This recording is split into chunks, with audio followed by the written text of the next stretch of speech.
Hello there everyone, we are back for another weekly flyby. This was quite an exciting week, with a few releases and announcements that should get a lot of you excited. As for the usual friendly reminder, don't forget you can find all the relevant links on the video description down below. This week started with some great news for the X-Plane users. Nimbus Simulation Studios finally released their UH-1H. Nimbus Huey is finally out there for the joy of X-Plane HeliSimmers, and it seems that it's starting to be one of the community's favorites. The Nimbus UH-1H was released as a military version, and a lot of users are already asking for the civilian one. Nimbus is all for it, but it all depends on sales, as the company needs to justify their investment. Writer Joe Watson is working on a review which should be out in a few days. But in a nutshell, and as a personal opinion, Nimbus did a great job, and I am seeing myself spending more time with the Huey than with any of my other helicopters right now. Check the link for our news in the description to find where to buy it. To commemorate the Indonesian Red Cross anniversary, IVAO Indonesia is organizing an event fully dedicated to helicopters. On September 15, from 12:100 Zulu time to 15:100 Zulu time, pilots will be flying their helicopters from Franz Kaizepo to Sentani in what IVAO Indonesia calls the Helibridge. You can find more information about it on the official website, which is linked on our news article. If you're attending FlightSim 2019 at Cosford this year, you'll be in for a treat. Airland and Komodo simulations partnered up for this year's event, and you'll be able to try the new sim with Komodo's controls.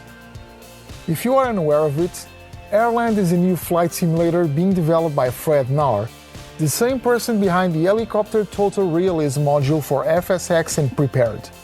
Airland focuses on helicopter flight simulation with an impressive flight model, but it also allows you to control crew members.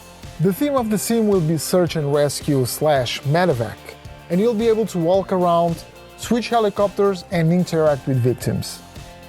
Komodo Simulation's booth at Cosford will definitely be one of the major hotspots for the helicopter flight simulation fans at the event. Although I'll be walking around the hangar and talking to developers, you know where I will be certainly spending some time at. Make sure to drop by and say hello. X-Plane has always been a sim where the community loves to keep on releasing freeware products. This week we found out about 2 new helicopter projects, and I'll tell you all about the second one at the end of this episode. The first one we knew about is the SA315 Lama.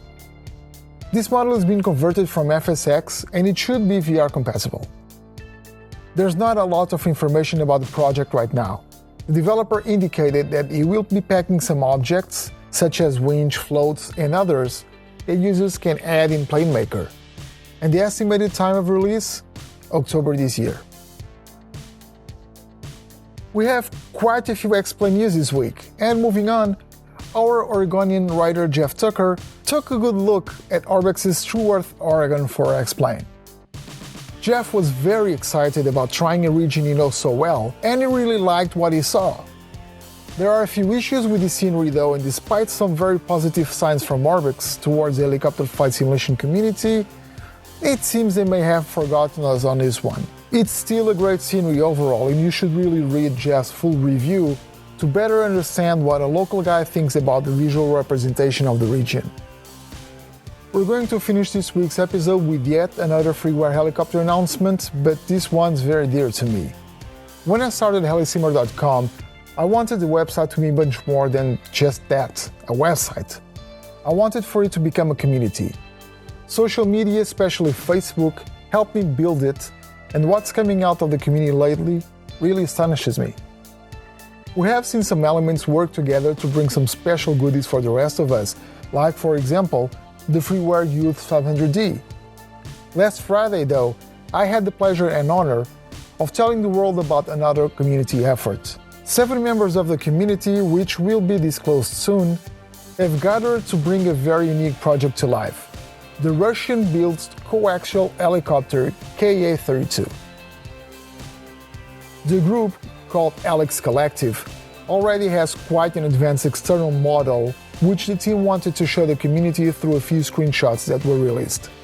The idea is to fully develop the helicopter as freeware, and after it reaches a stable version, start working on its military counterpart, the Ka-32. There's no official website yet, that's something the team's working on as well, but you can follow the project on Facebook. Find all the relevant info and links in our news article. You'll find that link on the comment section below. And there we go. Like I said, this was quite a busy and exciting week. I hope you enjoyed the episode and that you are also eager to wait and see some of these projects. We really seem to be living a new golden age of flight simulation, and helicopters in particular look to be going through a new dawn. Very exciting. Alright, time to wrap it up. Don't forget to like the video and subscribe to our channel, and also don't forget about our Patreon page. Please check it out and donate if you can. I cannot stress this enough. This is one of our main ways to get funds so that we are able to attend events and talk to developers. HeliSimmer.com is a non-profit project that's developed and supported by volunteers on our free time. All donations help. Thank you very much, and I will see you all next week for another episode of Weekly Flyby. I am Sergio Costa of HeliSimmer.com, and you can find us at www.HeliSimmer.com as well as our social media. Until next week, take care and fly safe.